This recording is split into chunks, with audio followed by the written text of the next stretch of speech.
नमस्कार, आपका स्वागत है सामान्य अध्ययन की क्लास में।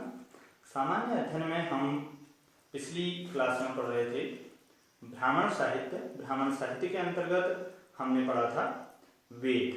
वेद कितने होते हैं, उनकी क्या विशेषता है, उनमें क्या क्या उल्लेख है, वह सारी जानकारी हमने ली थी। और उसी से आगे आज हम देखते हैं ब्राह्मण। ब्राह्मण क्या होते हैं? वैदिक संहिताओं की व्याख्या करने के लिए गद्य में इनको लिखा गया है।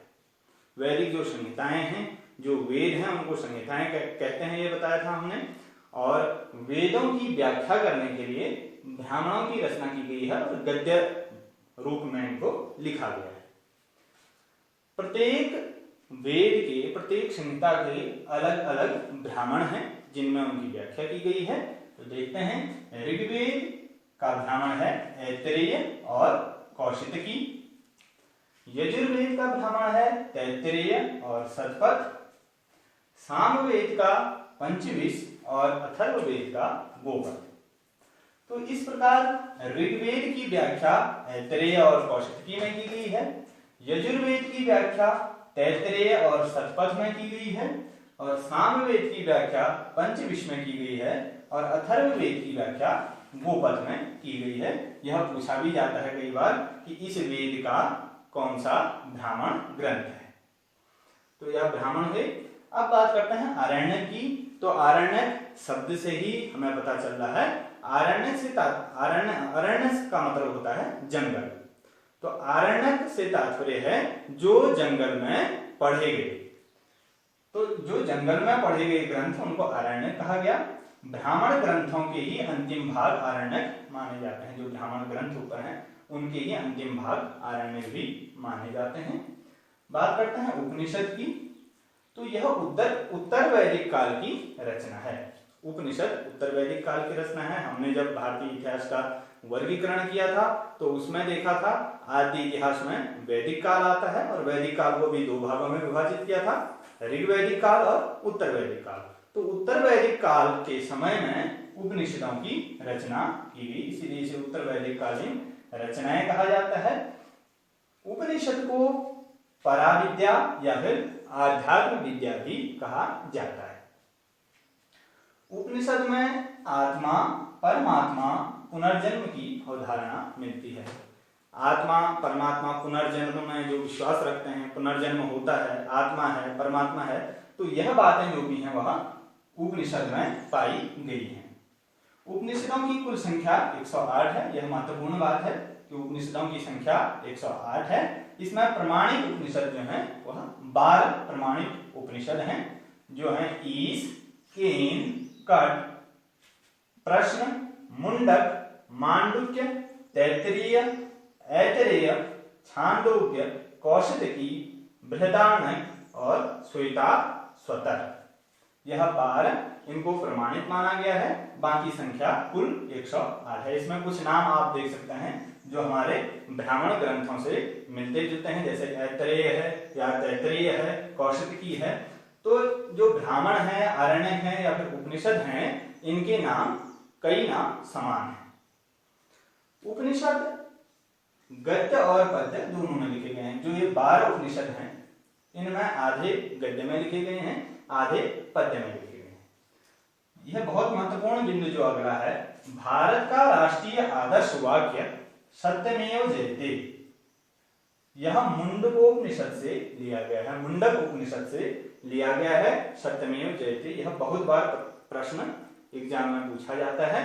तो एक मुंडक उपनिषद है और एक मांडुक्य, इनमें कंफ्यूज नहीं होना है। सत्यमेव जयते मुंडक उपनिषद से लिया गया है, मुंडकोपनिषद।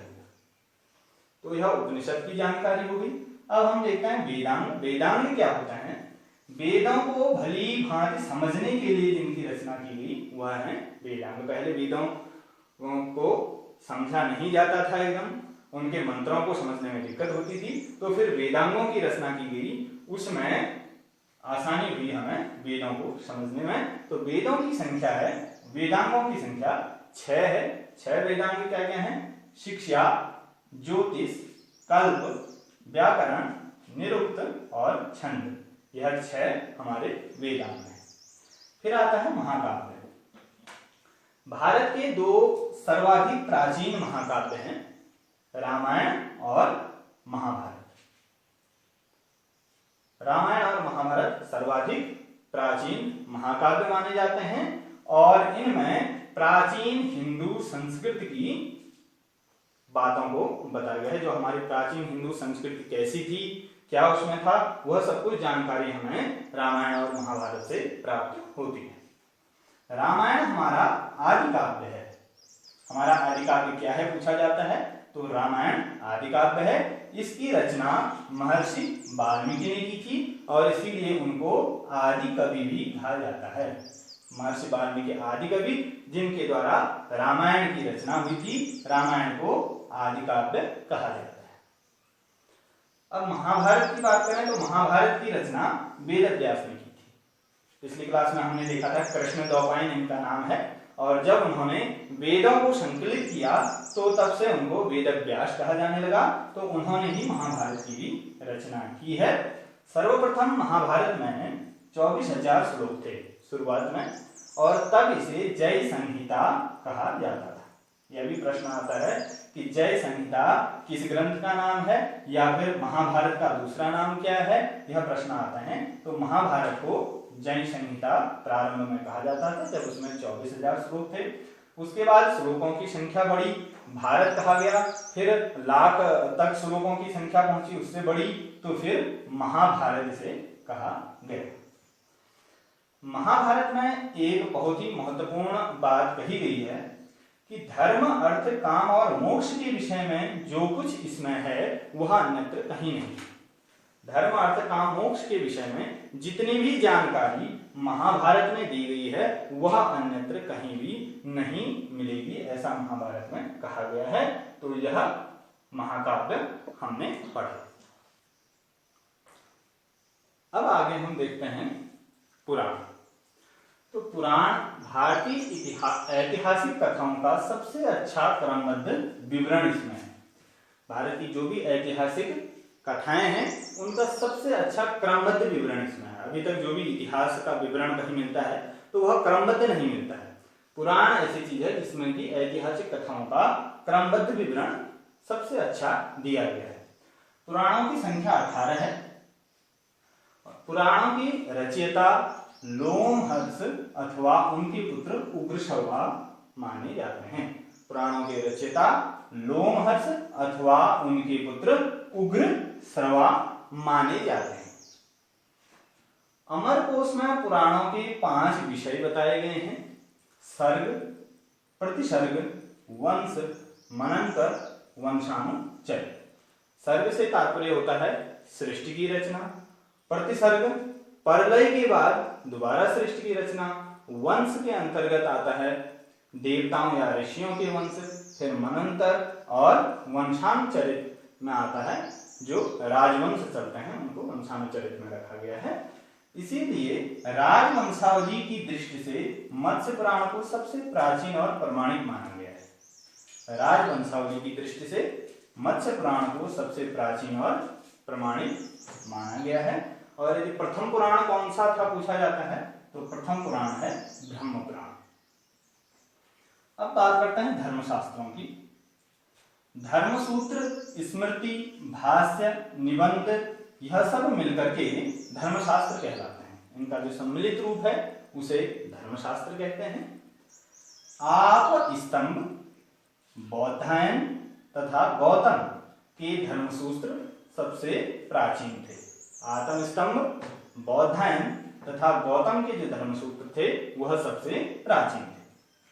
धर्मसूत्रों में ही सर्वप्रथम वर्ण व्यवस्था का स्पष्ट वर्णन प्राप्त होता है। वर्ण व्यवस्था का स्पष्ट वर्णन, वर्ण शब्द जो आया था वह हमने देखा था कल ऋग्वेद में आया था, परंतु वर्ण व्यवस्था का स्पष्ट वर्णन अर्थात हर वर्ण को क्या क्या कर्तव्य है, क्या क्या कार्य करने चाहिए, वैसा वर्णन जो है सबसे पहले धर्मसूत्र में ही हमको मिलता है।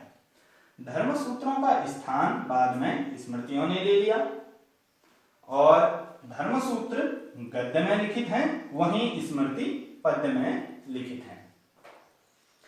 स्मृतियों में मनुस्मृति जो है वह सबसे प्राचीन और प्रमाणिक मानी जाती है। मनुस्मृति सबसे प्राचीन स्मृति और प्रमाणिक स्मृति मानी जाती है।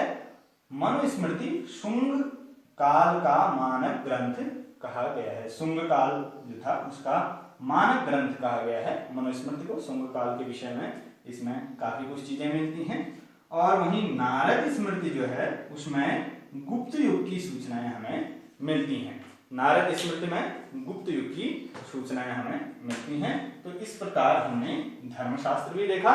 इससे पहले हमने वेद देखे और उसके बाद महाकाव्य, पुराण, धर्मशास्त्र, उपनिषद, तो ये सारी चीजें जो हैं यह ब्राह्मण ग्रंथों से संबंधित हैं। उनके अंदर क्या क्या है उस चीज को हमने यहाँ पर देखा। तो अब हम देखते हैं ब्राह्मणेतर ग्रंथ। ब्राह्मणेतर ग्रंथ के अंतर्गत हमने बताया था कि दो प्रकार के ग्रंथ आते हैं, बौद्ध ग्रंथ और जैन ग्रंथ। इन ग्रंथों, ब्राह्मणेतर ग्रंथों के द्वारा हमें प्राचीन इतिहास की जानकारी मिलती है, जब बताया गया था। तो इसमें क्या क्या है इसको देखते हैं। बौद्ध ग्रंथ में त्रिपिटक सबसे महत्वपूर्ण है। बौद्ध ग्रंथों के अंतर्गत त्रिपिटक की सबसे महत्वता है। त्रिपिटक में बुद्ध की शिक्षाओं का संकलन है। त्रिपिटक यह 3 भागों में विभाजित है। जो बुद्ध की मृत्यु के बाद उनकी जो शिक्षाएं थी उनको संकलित किया गया और 3 भागों में अलग अलग विभाजित किया गया, जिन्हें त्रिपिटक कहा गया। वह 3 भाग हैं विनय पिटक, शुद्ध पिटक और अभिधम्म पिटक। विनय पिटक के अंतर्गत संघ संबंधी नियम आते हैं और शुद्ध पिटक के अंदर धार्मिक सिद्धांत और धर्मोपदेश आता है और अभिधम्म पिटक के अंतर्गत दार्शनिक सिद्धांत आते हैं। इस प्रकार से यह 3 पिटकों में बुद्ध की शिक्षाओं को विभाजित किया गया है। उसके बाद अन्य ग्रंथ के अंतर्गत आता है निकाय और जातक कथाएं। और जातक कथाओं में बुद्ध की पूर्व जन्मों की कहानी आती है। यह भी प्रश्न कई बार आता है कि बुद्ध की पूर्व जन्मों की कहानी कौन से ग्रंथ में है। तो जातक कथाओं में बुद्ध की पूर्व जन्मों की कहानी का विवरण मिलता है। दीपवंश और महावंश यह पाली भाषा में लिखे गए बौद्ध ग्रंथ हैं और इनसे हमें मौर्यकालीन इतिहास की जानकारी प्राप्त होती है। नागसेन द्वारा रचित मिलिंदपन्हो, यह भी कई बार पूछा जाता है। नागसेन द्वारा रचित मिलिंदपन्हो, जिसमें हिंद यवन शासक मिलांडर की सूचना है। मिलिंदपन्हो के रचयिता नागसेन, यह एक बौद्ध ग्रंथ है और इसमें हिंद यवन शासक मेनांडर की सूचना हमें प्राप्त होती है। हीनयान का सबसे प्रमुख जो ग्रंथ है उसका नाम है कथावस्तु, जिसमें महाबुद्ध की जीवन चरित कथाओं का उल्लेख है। हीनयान का प्रमुख ग्रंथ कथावस्तु, इसमें महाबुद्ध की जीवन चरित की कथाओं का वर्णन है। महायान के प्रमुख ग्रंथ हैं ललित विस्तर और दिव्यावधान। महायान के प्रमुख ग्रंथ ललित विस्तर और दिव्यावधान। आपको पता है कि बौद्ध धर्म कुछ समय के बाद हीनयान और महायान में बट गया था, तो इनके अलग अलग प्रमुख ग्रंथ भी हो गए। तो इस प्रकार से बौद्ध ग्रंथ के अंतर्गत यह प्रमुख साहित्य हमें प्राप्त होता है। उसके बाद बात करते हैं जैन ग्रंथ की। तो जैन ग्रंथ को आगम कहा जाता है। यह भी कई बार प्रश्न बनता है कि जैन ग्रंथ को क्या कहते हैं या आगम क्या है। तो यह जैन साहित्य को हम क्या कहते हैं, आगम कहते हैं। जैन ग्रंथों में परिशिष्ट पर्वन, भद्रबाहुचरित, आवश्यक सूत्र, भगवती सूत्र आदि यह आते हैं। कई बार इनका नाम दे दिया जाता है कि यह ग्रंथ किस साहित्य से संबंधित है। जैसे परिशिष्ट पर्वन कौन से साहित्य से संबंधित है, आपको प्रश्न पूछ दिया जाएगा, तो यह जैन साहित्य से संबंधित है। इसी प्रकार यह अन्य ग्रंथ, अन्य पुस्तकें हैं। जैन धर्म का प्रारंभिक इतिहास हमें कल्पसूत्र से प्राप्त होता है। जैन धर्म का प्रारंभिक इतिहास हमें कल्पसूत्र से प्रारंभ होता है और कल्पसूत्र की रचना की थी भद्रबाहु ने। जैन साहित्य में पुराणों का भी प्रमुख स्थान है, जिन्हें चरित कहते हैं। जैन साहित्य में पुराणों का प्रमुख स्थान है और पुराणों को चरित कहा जाता है। और यह चरित जो है वह प्राकृत, संस्कृत और अपभ्रंश इन तीनों भाषाओं में लिखा गया है। तो इस प्रकार ब्राह्मणेतर ग्रंथ में बौद्ध ग्रंथ, बौद्ध साहित्य क्या क्या है और जैन साहित्य क्या क्या है, यह हमने देखा। तो हमने साहित्य के अंतर्गत जो हमें प्राचीन इतिहास की जानकारी मिलती है उसमें ब्राह्मण साहित्य भी देख लिया है और ब्राह्मणेतर साहित्य भी देख लिया है कि इनके द्वारा हमें प्राचीन इतिहास में क्या क्या प्राप्त होता है और इनमें क्या क्या वर्णन किया गया है। तो आज की क्लास को यहीं पर विराम देते हैं। अगली क्लास में कुछ नई जानकारी के साथ आएंगे। धन्यवाद।